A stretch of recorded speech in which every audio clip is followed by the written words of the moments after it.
वक्त बंगाल रण का मैदान बना हुआ है। बंगाल में भाजपा के गुंडे टीएमसी के कार्यकर्ताओं को गाली देते हुए पीट रहे हैं और ये गुंडागर्दी जवानों के सामने हो रही है। लेकिन सीआरपीएफ के जवान बस सीटी बजा रहे हैं। वोटरों को धमकी देने वाला गुंडा अधिकारी कहाँ है?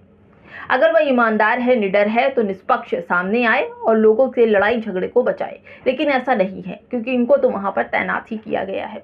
इस वक्त ममता बनर्जी चुनाव आयोग से लड़ रही हैं, सीआरपीएफ के लोगों से लड़ रही हैं, भाजपा के नेताओं से लड़ रही हैं, केंद्र मंत्रियों से लड़ रही हैं और गुंडों से भी लड़ रही हैं। साथ ही साथ आपको बताऊं दोस्तों, वो गोदी मीडिया से ममता बनर्जी लड़ रही है जो फेक नैरेटिव सजा रहा है और पूरे बंगाल को नरेंद्र मोदी के खाते में लाकर डटी पॉलिटिक्स कर रहा है। दोस्तों, 71 साल की ब्राह्मण महिला ममता बनर्जी खूब लड़ी मर्दानी, वो तो बंगाल वाली रानी थी। दोस्तों, अगर ममता बनर्जी इस वक्त बंगाल से जीत जाती हैं और फिर से उनका वर्चस्व कायम रहता है तो भाजपा को भागते रास्ता नहीं मिलेगा। भाजपा की जड़ें बंगाल से हिल जाएंगी और फिर पूरे देश में भाजपा को रास्ता नहीं मिलेगा भागने का।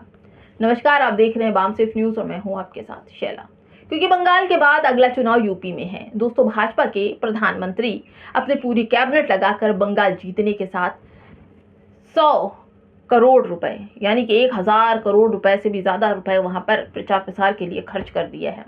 2,40,000 सुरक्षाकर्मी लगा दिए हैं।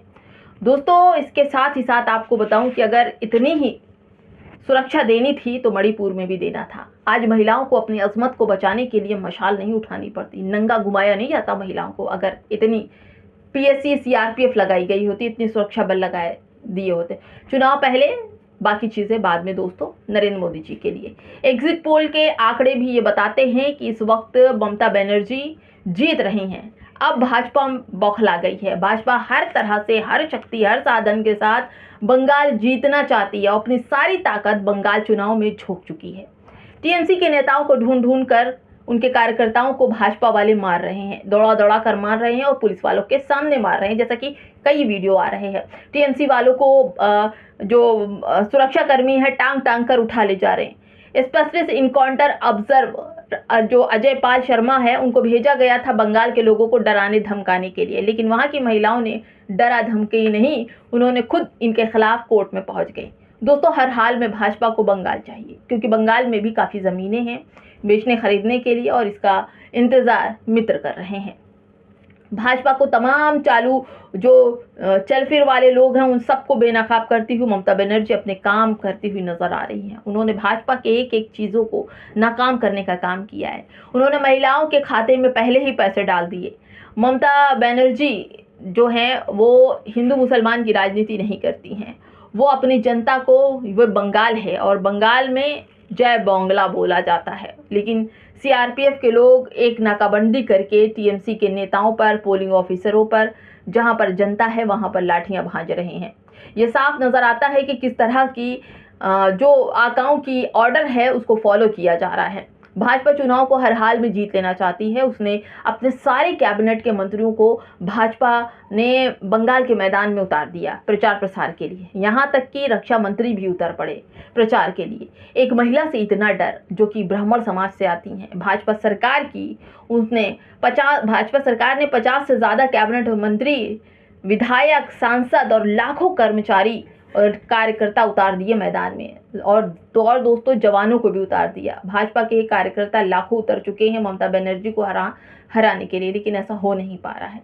नरेंद्र मोदी की सरकार और नरेंद्र मोदी जब सुबह सुबह भाजपा का हारा हुआ चेहरा अपना देखेंगे आईने में, तब उन्हें ममता बनर्जी से हारे हुए चेहरे से टपकता पसीना नजर आएगा।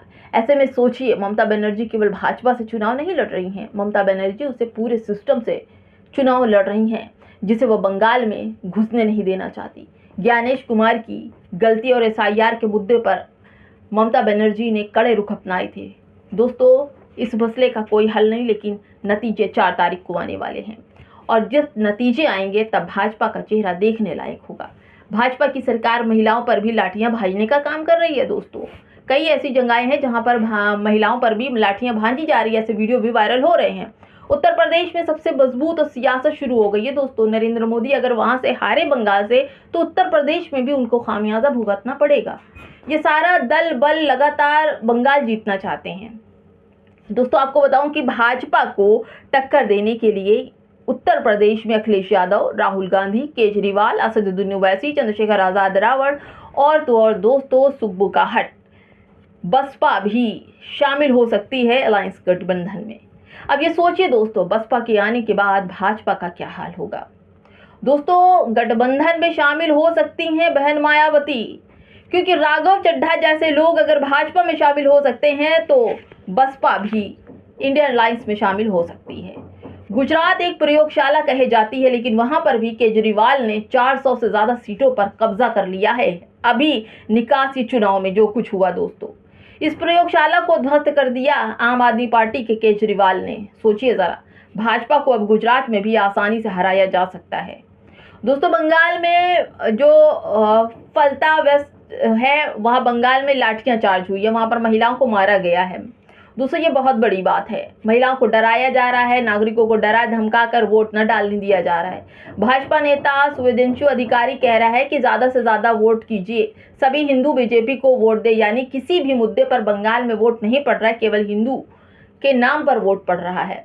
दोस्तों ये सब चल रहा है भाजपा की सरकारों में और प्रधानमंत्री नरेंद्र मोदी बस इसी के लिए ही वोट के लिए जा रहे हैं। दोस्तों एग्जिट पोल देखिए सचिन गुप्ता का, जिसने उन्होंने कहा कि जब चुनाव आते हैं तब नरेंद्र मोदी किसी न किसी मंदिर में दिखाई पड़ते हैं। अब वाराणसी में शिव जी का त्रिशूल, ये फोटो उनकी वायरल हो रही है।